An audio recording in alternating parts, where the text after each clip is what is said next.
اللہ نے ہر انسان کے ساتھ ایک محافظ فرشتہ پیدا کیا، اور اگر وہ محافظ فرشتہ انسان کے ساتھ نہ ہو، شیاطین انسان کو ویسے مار ڈالیں، انسان کو قتل کر ڈالیں، اگر اللہ نے حفاظت کے لیے فرشتہ معمور نہ کیا ہو۔ یہ انسان کے دشمن ہیں، اور انسان کو شیاطین راہ مستقیم سے ہٹانے کے لیے دن رات کوشاں ہیں۔ پھر یہ اتنا مکار دشمن ہے، ہر ایک کو ایک لاٹھی سے نہیں ہانکتا، اسے پتا ہے کہ کس کو کیسے بھٹکانا ہے۔ ایک شب زندہ دار جس کو سحری کے وقت اٹھ کے آنسو بہانے کا لطف ملتا ہے، اب شیطان اس کو کہے کہ سحری کے وقت اٹھا نہ کر، تو وہ شب زندہ دار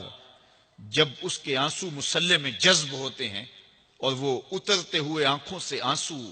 اتنی لذت اسے دیتے ہیں کہ دنیا ما فیہا کی لذتیں ایک طرف اور یاد خدا میں رونا ایک طرف۔ اب شیطان کسی کو کہے کہ سحری کے وقت اٹھا نہ کر، تو کوئی شیطان کی یہ بات تھوڑی مانے گا، تو شیطان اسے یہ کہتا بھی نہیں ہے، اسے کہتا ہے نہیں اٹھا کر، لیکن صبح بتا دیا کر کے میں تہجد گزار ہوں، اسے ریا میں مبتلا کرے گا۔ ایک شخص جس کی طبع میں فیاضی گندی ہوئی ہے، اب شیطان اس کو کہے کہ تو سخاوت نہ کیا کر، بخل کا درس دے، تو طبعاً جو سخی شخص ہے، جس کی فطرت کے اندر فیاضی ہے، تو وہ شیطان کی اس بات کو تو نہیں مانے گا۔ شیطان اسے یہ کہتا بھی نہیں کہ تو بخل کر، اسے فضول خرچی کی طرف لگا دے گا، اسے ان کاموں میں خرچ کرنے کی ترغیب دے گا جس کا اس کو اور معاشرے کو کوئی فائدہ نہیں ہوگا۔ اس لیے شیطان رخ بدلتا ہے۔ ایک شاعر جس کی طبع کے اندر لطافت ہے، نرمی ہے، محبت ہے، اب شیطان اس کو کہے کہ فلاں کو قتل کر دے، تو شاعر تو شاخ سے پھول بھی نہیں توڑ سکتا، تو پھر وہ کسی کا سر کاٹ دے، یہ کیسے ممکن ہو سکتا ہے؟ شیطان ایک شاعر کو یہ کہتا بھی نہیں، اسے وہ شراب اور شباب کے پیچھے لگا دیتا ہے۔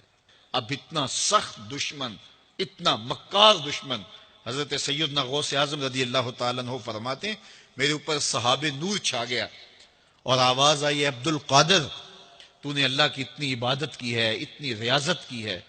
کہ شریعت کا ہم تمہیں اب مکلف نہیں رہنے دیتے، اور اب تو نماز نہ پڑھے اور دیگر اعمال نہ کرے تو تجھے کوئی پکڑ نہیں، میں تیرے اوپر ایسے راضی ہو گیا ہوں۔ تو ایسے بادل سے آواز آئی، کہتے مان میرے دل میں خیال آیا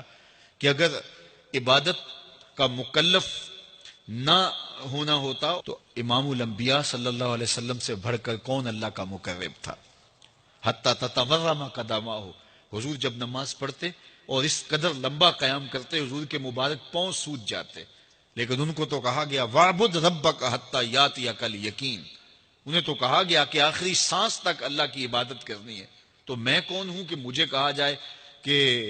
تو اب عبادات کا مکلف نہیں رہا، کوئی بات نہیں ہے۔ تو کہتے ہیں میں لا حول ولا قوت الا باللہ پڑھا تو وہ جو مجھے نور نظر آ رہا تھا وہ سیاہی میں بدل گیا۔ تو وہ ابلیس تھا جو اس رنگ میں مجھے بھٹکانا چاہتا تھا، کہا عبد القادر اس مرتبے پہ پہنچے ہوئے کتنے لوگوں کو میں نے گمراہ کر دیا، تیرے علم نے تجھے بچا لیا۔ تو میں نے کہا ظالم، میرے علم نے مجھے نہیں بچایا، میرے اللہ کے فضل نے بچایا۔ تو کہا پھر بچ گیا ہے، کئی میں نے یوں لوٹ لیے۔ تو اتنا مکار دشمن ہو جو ہمارے اوپر مسلط ہے اور دن رات کوشاں ہے ہماری متاع عمل لوٹنے کے لیے، متاع ایمان لوٹنے کے لیے، تو پھر مجھے بتاؤ کہ ہم کیا غافل ہو کے بیٹھیں گے؟ ایسے ناپاک وجود کا مقابلہ کوئی آسان ہے جو ہماری متاع عمل لوٹتا ہے، متاع ایمان لوٹتا ہے، ہمیں عمل کرنے نہیں دیتا، کریں تو وسواس ڈال رہا ہوتا ہے، کر لیں تو ریا میں اور تکبر میں مبتلا کر کے، عجب میں مبتلا کر کے کیا ہوا عمل بھی لوٹ لیتا ہے۔ مجھے بتاؤ یہ کوئی جو ہے وہ سوکھا کام ہے کہ ہم مقابلہ کریں؟ اب ماہ صیام میں روزے سے بھوک بھی کاٹتے ہیں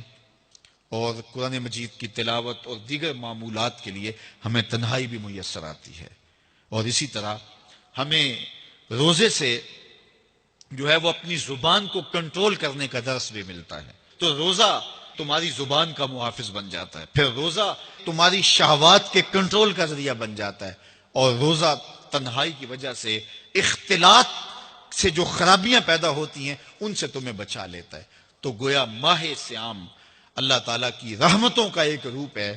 اور یہ ایک مہینے کا تربیتی کورس ہے جس کے ذریعے سے ہم اپنے باطن کی صفائی کر سکتے ہیں اور اندر کی غلاستیں، اندر کے میل کچیل مٹا سکتے ہیں۔